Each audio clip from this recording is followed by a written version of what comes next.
बिस्मिल्लाहिर्रहमानिर्रहीम। अस्सलाम वालेकुम मौज़िज़ सामीन, आप देख रहे हैं फ़ॉरेन इमिग्रेशन का यूट्यूब चैनल। मैं हूं आपका होस्ट उस्मान। मौज़िज़ सामीन, हम आज बात करने जा रहे हैं टूरिस्ट वीज़ा के बारे में। टूरिस्ट वीज़ा के बारे में जो आजकल बहुत सारे रिफ्यूज़ल आ रही हैं, उसमें कौन सी ऐसी कॉमन मिस्टेक्स हैं जो कि टूरिस्ट वीज़ा अप्लाई करने से पहले लोग करते हैं। टूरिस्ट वीज़ा हो या विज़िट वीज़ा हो, उसमें IRCC के ऑफिसर्स जो उस वीज़े को रिफ्यूज़ या एप्लीकेशन को रिफ्यूज़ करते हैं, उसमें जो वो अपनी रिफ्यूज़ल की स्टेटमेंट या रिफ्यूज़ल के पॉइंट शो करते हैं, हम आज उसके बारे में बात करेंगे कि कौन सी ऐसी कॉमन मिस्टेक्स हैं जो कि हर दफ़ा देखने को मिलती हैं, लेकिन फिर भी हम अपनी एप्लीकेशन को उस तरह से अपडेट नहीं करते। रिसेंटली एक 25 अक्टूबर को एप्लीकेशन की रिफ्यूज़ल आई है, जिसमें उन्होंने कॉमनली 4 ऐसे पॉइंट्स दिए हैं जो कि मैं समझता हूँ कि वो तकरीबन अपनी 99% एप्लीकेशंस में यही पॉइंट्स देते हैं, जिसको वो खुद कहते हैं कि आप इसको अपडेट करें तब दोबारा अप्लाई कीजिएगा। तो शुरू करते हैं आज की वीडियो। आपकी स्क्रीन पे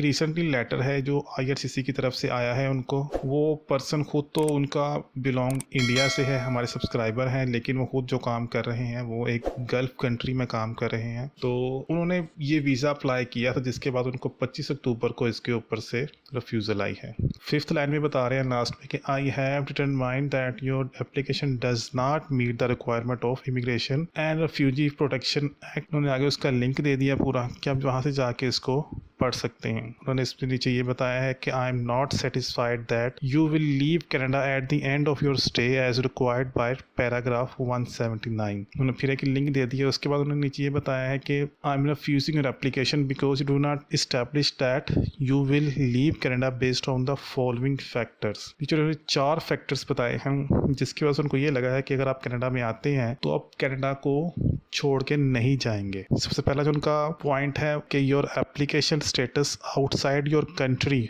ऑफ नेशनैलिटी और हैबिचुअल रेजिडेंस, कि आप जो पहले किस कंट्री में रह रहे हैं वहाँ पे आपका जो स्टेटस है वो एज अ वर्कर है। क्योंकि आपको पता है किसी गल्फ कंट्री में जाते हैं तो आपको वहाँ से 1 या 2 साल का या 3 साल का अकामा मिलता है, या उनका जो अपना वर्क के लिए जो स्टेटस होता है वही होता है। वहाँ पे आपको किसी किस्म की PR या नेशनैलिटी कभी नहीं मिलती। Second point, you do not have sufficient family ties outside the Canada. जाहिर सी बात है, बिलोंग करते हैं इंडिया से, काम कर रहे हैं गल्फ कंट्री में, तो उनकी फैमिली उनके साथ नहीं है। The purpose of your visit to Canada is not consistent with the temporary stay given the details you have provided in your application. हमेशा एक ही बात करता हूँ, चाहे स्टडी वीज़ा है, चाहे आपका विजिटर वीज़ा है, टूरिस्ट वीज़ा है, जब तक आपकी ये वाला जो है ना consistent purpose of stay explanation letter वो स्ट्रॉन्ग नहीं होगा ना, जितनी मर्जी आपकी ट्रैवल हिस्ट्री अच्छी हो, जितना मर्जी स्टेटमेंट अच्छी हो, आपको वीज़ा नहीं मिलेगा। Last point, your current employment situation does not show that you are financially established in your country of residence. आपकी स्टेटमेंट, आपका करंट एम्प्लॉयमेंट स्टेटस, आपकी सैलरी, आपकी इनकम, आपका बैंक बैलेंस अगर एज पर स्टैंडर्ड नहीं है कनाडा का, तो आपको कनाडा वीज़ा नहीं देगा। अब इन 4 पॉइंट को किस तरह से हमने सही करना है, कौन सी ऐसी गलती है जो इस भाई साहब ने की है अपनी एप्लीकेशन में, और कौन सी ऐसी चीज़ें हैं जिनसे उनको नेक्स्ट टाइम अवॉइड करना है। सबसे पहले बात करते हैं।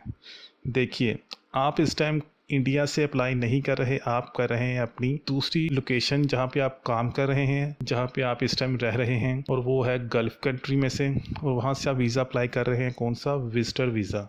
वहाँ पे आप काम करने गए हुए हैं, लेकिन आप वहाँ से विजिटर वीज़ा अप्लाई कर रहे हैं, तो इसके चांसेस बिल्कुल भी नहीं बनते, बहुत कम बनते हैं। क्यों नहीं बनते, किनके बनते हैं, इसमें चांसेस मैं आपको लास्ट में बताऊंगा। आपने कभी भी इसमें विजिटर वीज़ा पे पैसे ज़ाहिर नहीं करने, क्योंकि नेक्स्ट टाइम फिर करेंगे, फिर आपको यही चीज़ सामना करना पड़ेगा। आपने अपनी सेम पोजीशन की जॉब तलाश करनी है कनाडा में, ऑफर लेटर लेना है वहाँ से, और आपने फिर वर्क वीज़ा अप्लाई करना है। आपका वर्क वीज़ा अप्लाई करना बनता है, ना कि विजिट वीज़ा अप्लाई करना। दूसरा, आपकी जो फैमिली वाली टाइज हैं वो तो एक जेन्युइन रीज़न है, आपके साथ वो नहीं है, इसको छोड़ देते हैं। इसको मैं लास्ट में कवर करूंगा कि किस तरह से आपने इसको भी अपनी एप्लीकेशन में कवर करना है। उसके बाद purpose of visit is not consistent, ये पॉइंट है मेन पूरी एप्लीकेशन में। उन्होंने ये जो मेन पॉइंट है ना, अगर आप इसको बेहतर कर लें तो पूरी एप्लीकेशन जो कवर हो जाती है। आपने कनाडा में अगर इसी पोजीशन के ऊपर विजिट वीज़ा अप्लाई करना है, तब आपने क्या करना है, आपने अपनी जो पोजीशन है, जो जॉब कर रहे हैं, उसके हवाले से या उसके बिहाफ पे आपने कनाडा में कोई ना कोई एग्जीबिशन,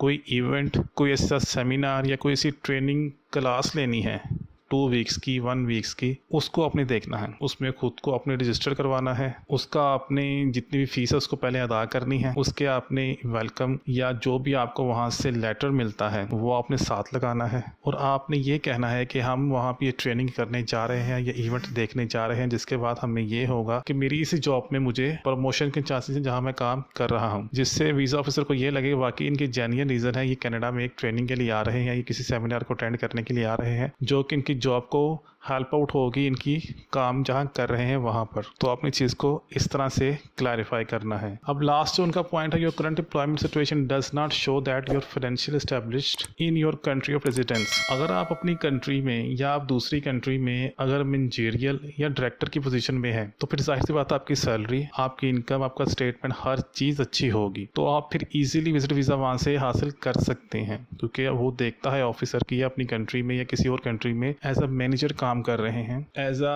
डायरेक्टर काम कर रहे हैं, तो कभी भी उसको छोड़ के ये यहाँ पे सेट नहीं होंगे। तो फिर इस पोजीशंस के ऊपर जो लोग होते हैं वो अपना इजीली विजिट वीज़ा अप्लाई कर सकते हैं कि उनको कंपनी की तरफ से साल बाद 2 वीक्स की, 1 वीक्स की छुट्टियां मिली हैं, जिसको वो एंजॉय करने के लिए खुद ही अपनी फैमिली के साथ कनाडा का विजिट करना चाह रहे हैं। अगर आप सुपरवाइज़र पे हैं या उससे नीचे हैं या वर्कर हैं, तो आप चाहे 100 दफ़ा अप्लाई कर लें, आपको कनाडा वीज़ा नहीं देगा विजिट का। इसके लिए सिर्फ आपने अप्लाई करना है वर्क वीज़ा, या आपने अप्लाई करना है किसी ऐसे इवेंट के लिए जो कि आपकी जॉब को हेल्प आउट हो। तो उम्मीद करता हूँ आपको आज की वीडियो पसंद आई होगी। अपना ख्याल रखिएगा। अल्लाह हाफिज़।